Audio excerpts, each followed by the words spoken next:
Hi, my name's Phil. I like talking about politics, and in this video, as Suella Braverman has very much captured the political narrative today, I'd like to discuss where Sunak now finds himself, how he got here, what he should have done differently because he had options, and how he's now trapped between the devil and the deep blue sea, regardless of what may have happened by the time this video comes out. No good options, and it's entirely his fault. But first, if you'd like to be notified of daily news and politics, please subscribe to the channel. So at the time of recording this, Sunak hasn't yet sacked Braverman. Could be at any minute, could be before it's published, might be later tonight, might not be tomorrow, maybe weeks, who knows. Could happen at any moment or not for a while, don't know. But whatever realistically happens now, this is a mess for Rishi Sunak and he only has himself to blame. He's spent a year as Prime Minister trying to keep a lid on the political vandals in his party, when he should have been actively working towards isolating them and building up his own authority. I almost thought he was getting to grips with this with the Windsor framework. He succeeded in isolating the ERG from themselves. But alas, that was his only success.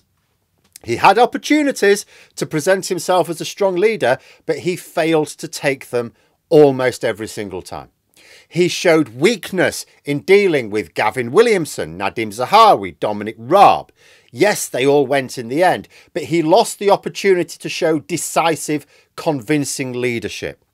Then he had the opportunity to act tough on disparaging remarks about the Privileges Committee investigating Boris Johnson. He warned his MPs not to undermine the committee. As soon as someone did, and someone was bound to, he should have immediately removed the whip. Had he done so, the rest would have fallen into line. Instead, he just gave the green light for more to undermine his authority. Weak. When the report was presented to Parliament, along with the follow-up, Sunak hid away. Weak. Whenever Sunak was given a safe opportunity to show his leadership, he backed down. I get that he can't take on a major chunk of his party at once. That would be foolish. But he had opportunities to exert his authority on individuals and small groups at a time. With the sole exception of the Windsor framework success, he has failed to do so. So it can come as no surprise to anyone that in this environment, Suella Braverman became emboldened enough to become a law unto herself. The situation Sunak finds himself in now is entirely the result of his own weakness and naivety. Labour have produced an advert labelling Sunak as spineless. Yes, I know, the graphical design is appalling. You're not the first to say so, but the message cuts through. When Braverman wrote that article, she sent it to Number 10 for clearance. They ordered significant changes. She published it without those changes. At that point, she's not only broken the ministerial code, she has gone completely rogue. She has defied Sunak in a very obvious and public way. At this point, Sunak has to sack her. It's a little bit like Boris Johnson in the second COVID lockdown. He had the choice of doing it early and reducing the damage, or later and adding more pain. But it had to be done. The same applies with sacking Braverman. Yes, it's not a safe option. Sunak fears the instability it will cause, but there is now instability anyway. So he has a choice. Instability of his parliamentary party or instability of his government. Both are bad, but he has to decide which is worse. It's also worth noting that he may end up with both being unstable. If Braverman really does want to be sacked, and it's hard to argue against it now, then she'll just get worse. Whenever ministers go out each morning to perform the media round, instead of talking about the policies they want to talk about, they'll be asked about Braverman's latest antics. Sunak may officially be the leader, but Braverman is setting the government's agenda whenever she chooses. And it didn't have to be this way. A year ago, Sunak had a chance. Don't get me wrong, he was up against it. It was over a decade of Tory failure, public services crumbling, sky-high taxes, for which he is largely responsible, but record low investment. The party was divided. You know, he talked about his first job being to steady the ship. That was a nonsense. Simply replacing Liz Truss did that. He had two aims: to stamp his authority on his MPs and to close the polling gap with Labour. He had the opportunity to do both. It wouldn't have been easy. I've already talked about how he could build up his authority by isolating rebels one or two at a time, but he was also able to improve the reputation of the party. That required workable policies that would have made a difference. In her new book, Nadine Dorries publishes the claim that Sunak was hiding an economic plan until Boris Johnson fell. Now, this is a nonsense, of course, because if that was true, then Sunak would have implemented this economic plan that he was hiding from Boris Johnson as soon as he became Prime Minister. But he didn't. There is no economic plan. There never was. But he could have had a plan. He could have dealt with energy prices. That would have meant proper windfall taxes, keeping the energy cap down. It's not what he wants to do, but it would be immensely popular. It would have brought inflation much lower. All he had to do was spend 1 year, just 1 year, applying quick fixes to things that were important to target voters, and he would have improved the party's polling. That in turn would have made it easier to stamp his authority on the party. By this point, he would have been in a position to sack Braverman and isolate her from support. If she'd behaved like this, he'd even be able to remove the whip. All he needed to do was show that he was giving the party a chance in the election, and he would have had the authority to do whatever he liked, just like Boris Johnson did. In 2019, before he'd won that election, people had confidence that he could win an election. So that allowed him. He basically just sacked about 20 Tory MPs. Get out. You're purged. The whip's gone. You're not getting it back. Sunak would have had that authority. But he needed to observe political wisdom. He needed realistic advice. Instead of surrounding himself with yes men, he needed a backbone. But he didn't, and now it's too late. He used to have options. Now he doesn't.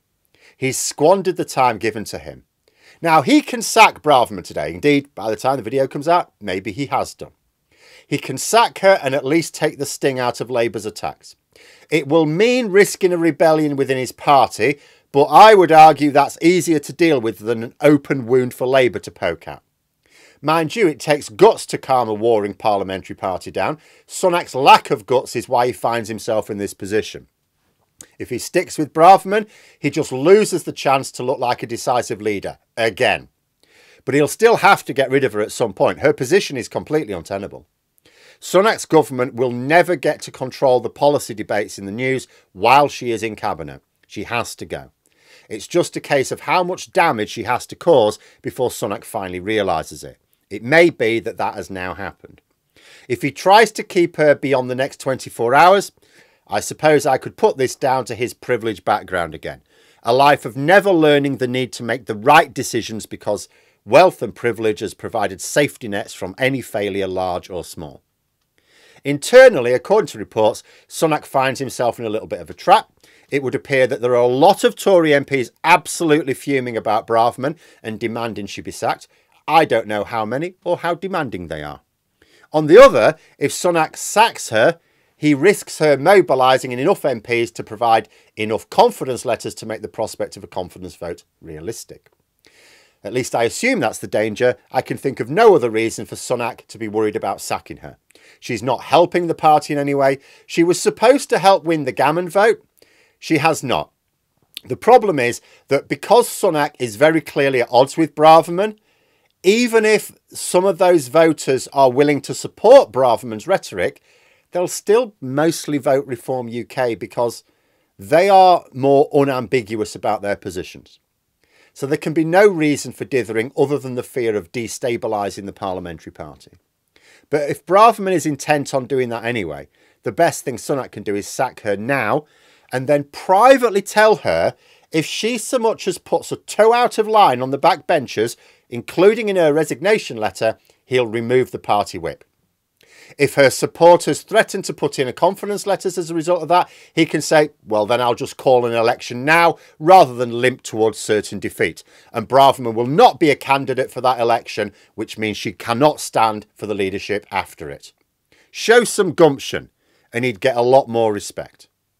She's only doing this to become leader after the election. She can't do that if she's unable to stand as a Conservative candidate. She couldn't win a seat as an independent. So she'd have no route back to Parliament until another leader is chosen who allows her to maybe stand in a safe by-election. Her political career would, for now, be done. Sunak has that power. He's just too weak and maybe too stupid to realise it.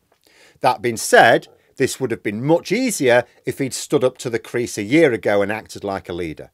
Instead, it's like he thinks himself more like a committee chairperson. According to a Conservative columnist, Richard Hope, Sunak has ordered the whips to gauge feeling among his MPs about Braverman.